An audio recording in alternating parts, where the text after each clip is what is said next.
Hello, welcome back to MBC News. I'm your anchor, Dooza Dragonash, and here is our pre-award winning team. Sigmund, good evening from good evening from a non-award winning journalist here. Pre-award? Non-award, I think, is also appropriate. Okay. You won't be getting the psychedelic award, put it that way. And hello, Eddie. Hello. I've got an award, but we haven't got one as a team, have we? Yet. Well, who's going to give it to us? I don't know. If anyone would like to give us an award, though, please dial the number on your screen now. Yeah. It's a Pulitzer Prize for waffle. Okay. The Syrian army is now reported to be shelling Latakia, a northern port of Syria, and an area of haven for Palestinian refugees. The United Nations Relief and Works Agency is calling to President Assad to allow entry into Latakia to foreign relief workers, and elsewhere sanctions against Assad's government are being sought. Morocco, on the other hand, is bringing elections in full steam ahead of time. The online magazine Launch has the Second Life community all over Twitter, with a report suggesting that Linden Lab makes $100 million US annually. Now, this comes from an unnamed, quote, company insider, unquote. Now, an official spokesperson, Peter Gray, said that, quote, the primary revenue source is actually virtual land, unquote.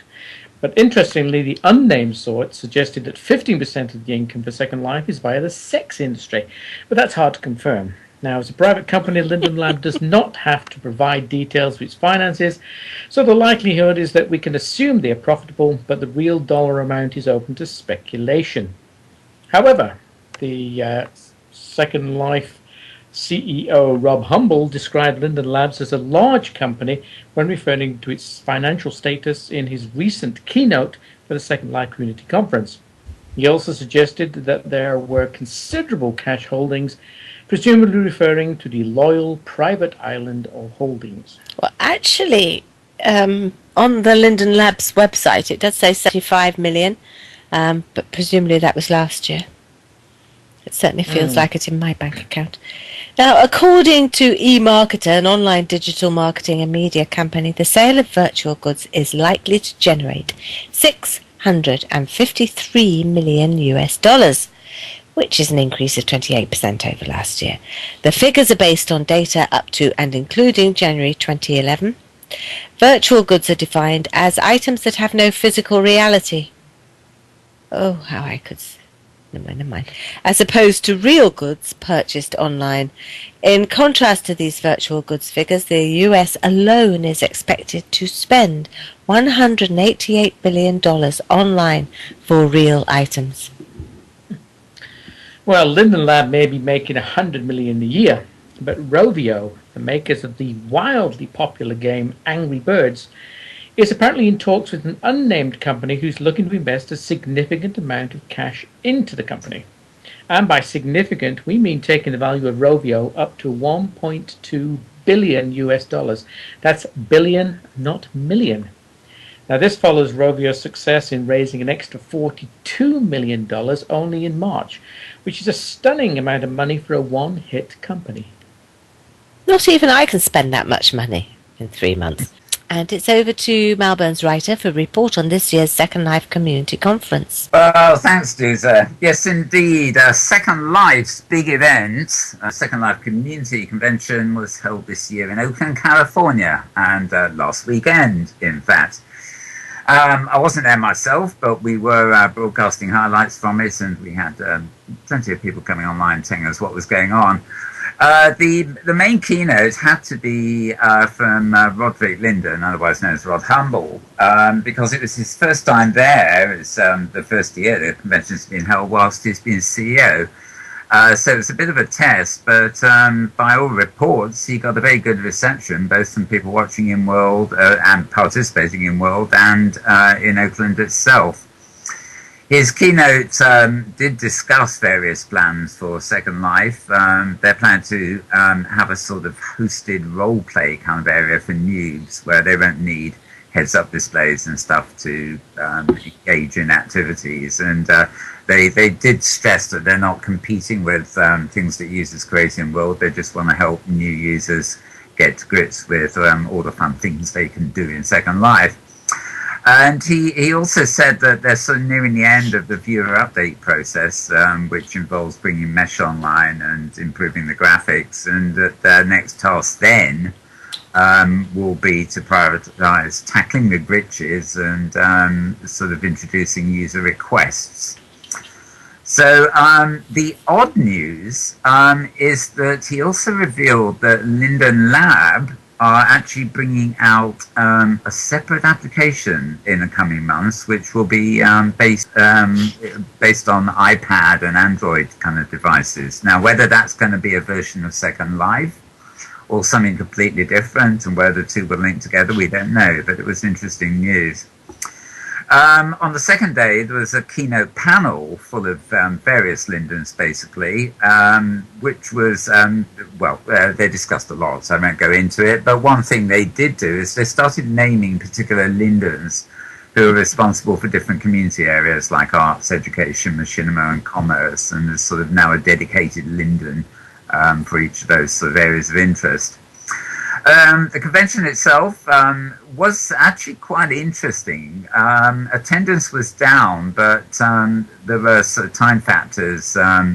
And something very odd was that there was apparently a delay in advertising it, because there was also a delay in getting permission from Linden Labs to use the SL name, which is really rather odd considering this convention's been going for about 7 or 8 years.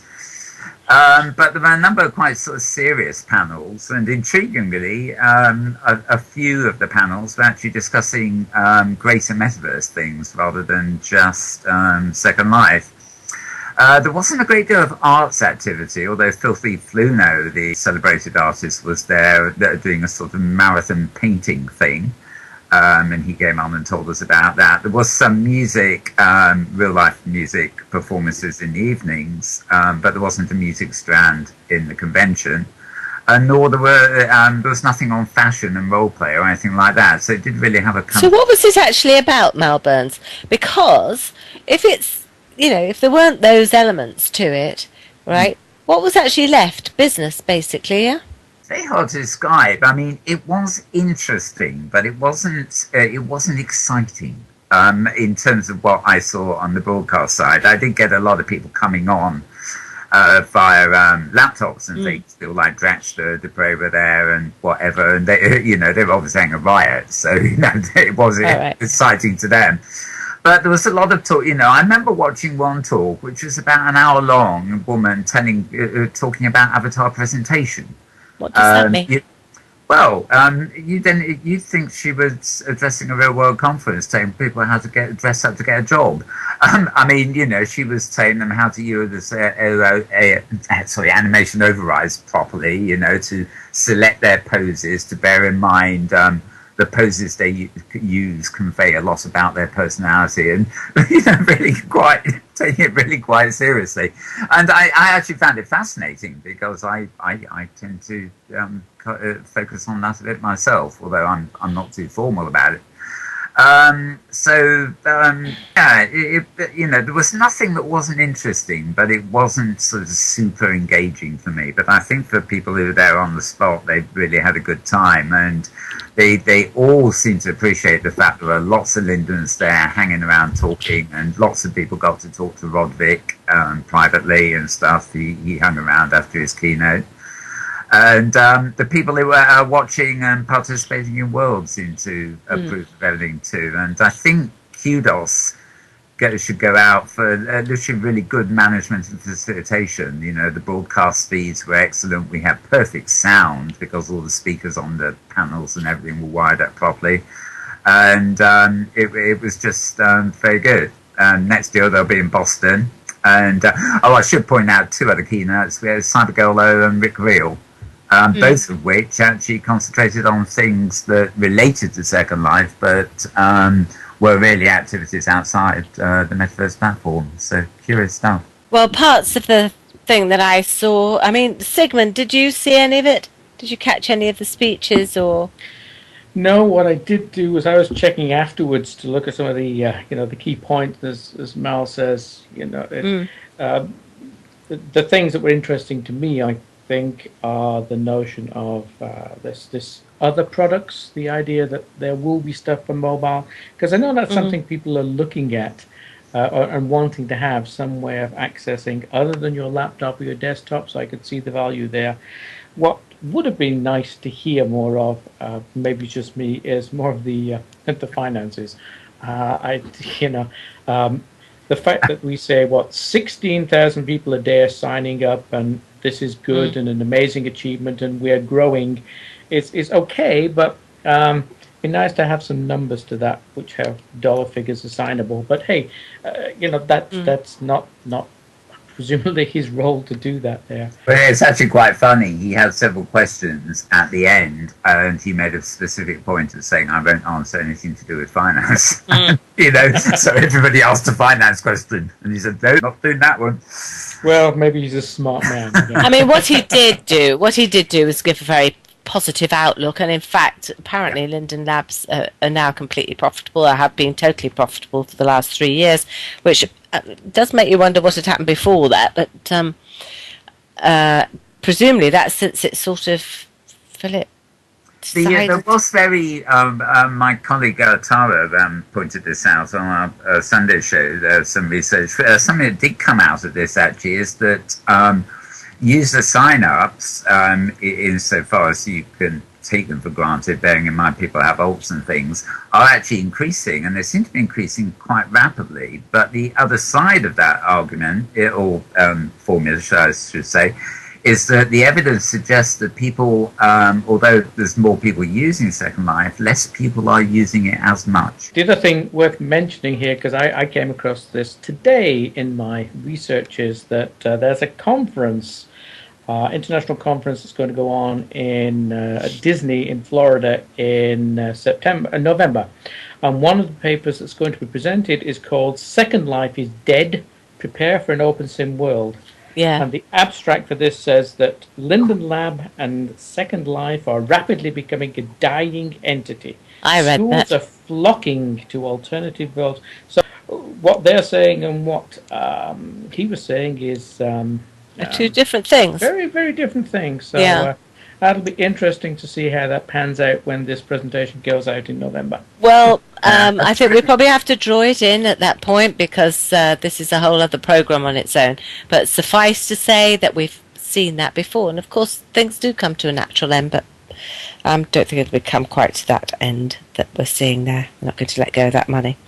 Okay, Eddie. Right. Now, like you said, Doosa, earlier this year, Linden Lab did merge the teen grid with the main grid to, make it one place for everyone. Since this action took place, the teens have been adapting to the main grid way of life and trying to make their way into different areas which they wish to get into. This past weekend, the Teen Development Headquarters, which is a group here in Second Life, put on a teen fashion show showcasing some of the latest designs from the grid's top teen creators. This was part of a week-long event that is aiming to showcase the best of teen talent here on the main grid. The Young Adult Expo, is running from August 13th until Sunday, August 21st at the TDHQ location in World, which is located behind the Bossa Radio Lounge. For more information on this event, you can contact the organizer, Serene Faith in World, and it's also on some various other blogs as well. So that's a good thing to check out as far as the teens go. Now, October is moving closer towards us, and on the 1st of that month, the annual Burn 2 event shall open its doors details for another week-long party. Burn 2, or originally known as Burning Life before Linden Lab decided to drop it, is currently looking for volunteers to be a part of the event to help out with various chores to make this year the best ever. The Sims are also going to be born in World sometime this week, according to the website's calendar of events. Now, for more information on this and to be a volunteer, if that interests you, at Burn 2 this year, you can head over to the website at burn2.org. Right, during the last weekend, a music festival called Metastock 2011 took place in Second Life. The two-day event ran on Saturday and Sunday and featured a lineup of some of the most talented and well-known musicians from across the grid, performing to an amazing crowd. At the end of the event on Sunday, there would be a winner chosen who would walk away with the grand prize of $500. Not bad. The event ended with Terry Lynn Melody taking third place, Fret's Nirvana coming second, and the winner of the grand prize and the Metastock event was Amleth McCallan. So congratulations to all three of those, and I think it was a very successful weekend. Now, finally, let's take a look and see what's still available on the Metaverse TV homepage as far as online entertainment goes. You can, of course, see last week's edition of the news if you haven't already seen it, and do check out the second episode of one of the hottest shows on the grid right now, The Really Desperate Housewives of Beaver Ridge. I watched it. Very cool, as always. And of course, the season premiere of Starling Forward, which also airs live every Wednesday at 3 p.m. SLT. Just head over to www.metaversetv.com and indulge yourself. And that is it for the public service announcements this week. Dusa, it's back to you. Thank you very much, Eddie. And Eddie didn't say, but we have been ordered to participate in whatever title it is any week. So what we're doing is we're putting out there, guess what we are, if it's appropriate. So, and we'll give you a little prize if you do. So drop a note card on our heads. Okay, we've come to the end of the news. Thank you very much, my pre-award winning team. Oh, yes. Always a pleasure, and good night, and we'll see you all next week. Goodbye, everybody. And all I can say is, who needs awards? Good morning, good afternoon, good evening, and good tomorrow, depending on wherever and whenever you are. Well, of course, I get an award every week because I have these guys around me. It's such a pleasure, such a privilege. Stay safe from MBC News.